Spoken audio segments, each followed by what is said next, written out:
Yo, what's up mga koys? Ano nga po pala ang inyo Kuya Kulot? Medyo matagal din po tayong hindi nakagawa ng vlog at napaka-busy ho ng mga nagdaang ligo sa akin. Ngayon mo nga po pala ay nakayakagang kami kumain din daw sa Boracay. Sabi ko pagkalayo ba natin kapainan? Bakit sa Boracay pa? Wala ba ditong ibang papainan? Ay di nung una, pinag-uusapan kung sa Korean food o kaya Chinese restaurant. Ay sabi naman nila ay masarap daw dun sa Boracay. Ay Boracay ng Boracay, inatili naman kami sa New Zealand. Ay anong gagawin? Uuwi pa sa Pilipinas para makakain sa Boracay ang sinasabi? Ay pambihira. Ay yun palang sinasabi nilang Boracay ay isang restaurant din sa Auckland na matatagpuan malapit din sa harbor sa paradahan ng mga yate at maliliit na barko. Ay di rin na nga naghanap kami ng libreng parakingan. Dahil nga daw din sa city ay di uso ang basta-basta lang paparking sa tabi ng kalsada. Siguradong matitikitan ka.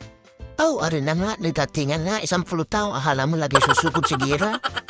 Ay kami nakahiwa-hiwalay na sa sakyan ay ibinikan ligaw-ligaw. Kaya dito na lang kami sa kantuhan nagtagputok po. Temon, katotoo naka-uniform pa lahat. Kami nga po pala lahat ay nanggaling sa site sa aming pinagkatrabahuhan sa construction area. Areho talaga ibigla ang kainan laang barang hapunan. Makala hutang halin tapat din pero ang tutong oras ko din ay alas 6 ng gabi, mag-aalas 7 na. Isa ho sa nagustuhan ko sa New Zealand, di niyo ho ay hindi kayo husgahan kung anong suot niyo. Pwede kayong pumasok sa mall, sa mga magandang establishment, sa restaurant, kahit kayo ay napantrabaho, kahit na humadungis. Di niyo ay hindi husgahan ko ng damit niyo. Basta't nabibili niyo ang kayang bilhin ng iba, nababayaran niyo ang inyong pagkain. Nakakapagbayad kayo ng bills, ay pantay-pantay ho din.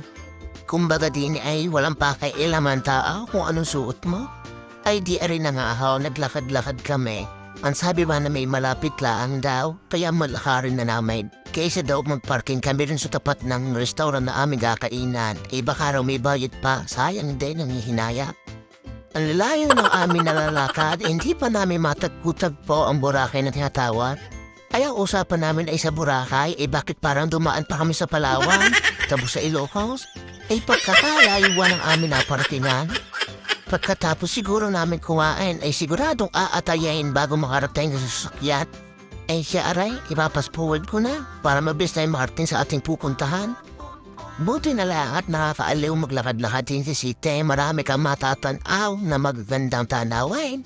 At aray na nga ho, sa wakas, nakarating na rin kami sa harapan ng paradahan ng mga yate.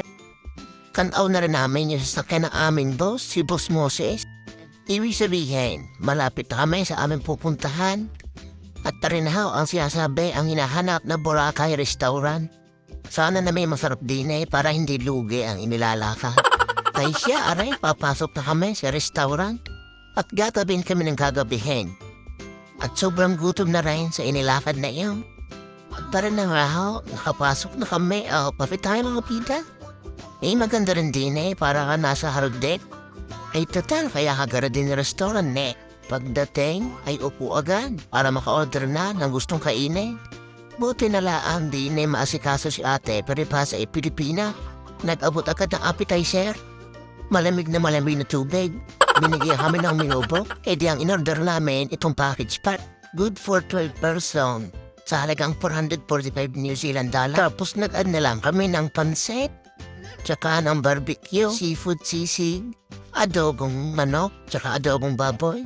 At meron ho kaming bisita din Ang aming boss na si Boss Moses tsaka yung kanyang anak. First time lang po nila kakain sa Filipino restaurant. Kaya atin pong bibigyan ng masarap na pagkain para hindi po sila madala. Sa amin pong in-order ay kasama na yung bulalo, sisig, crispy pata, chop suey, calamares, at marami pa ho. Dito mo naman aray, nagtataka ang aming boss. Pagkadami rin namin in-order, paano daw mauubos? Di ang sabi ko Boss, take it easy. Look after. You can see the magic after we eat. Enough English. Ay di aray, sinimula ni Baring Joseph, ang crispy pata. Sus, Diyos ko pa, ang high blood.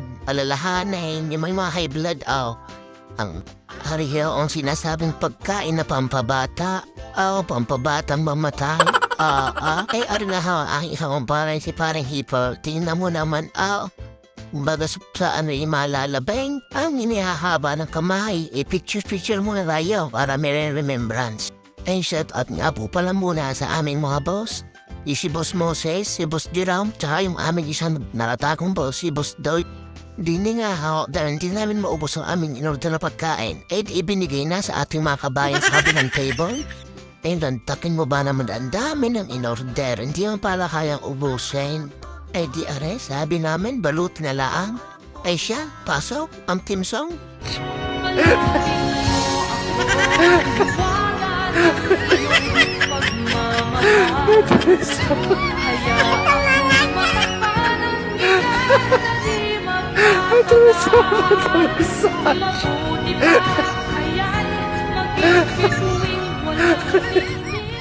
Sabi niya, kaysa naman masayang, hindi mas magandang pakinabangan. At sila na may walang pakialam at taray may bayad, humingi lang kami ng lagayan sa halagang $1. May ulam pa mamaya, tsaka bukas pag-uwi sa bahay. At para nangahaw, natapos na ang aming kainan. Ang amin nga po pala nagastos din para sa aming pagkain ay umabot ng $735 New Zealand. Shout out nga po pala kay Boss Doy na nag-take out pa para daw sa kanyang mag-ina. Pagkakatam-ace, iba talaga magmalan isang batang ganyaw. Napaka-sweet.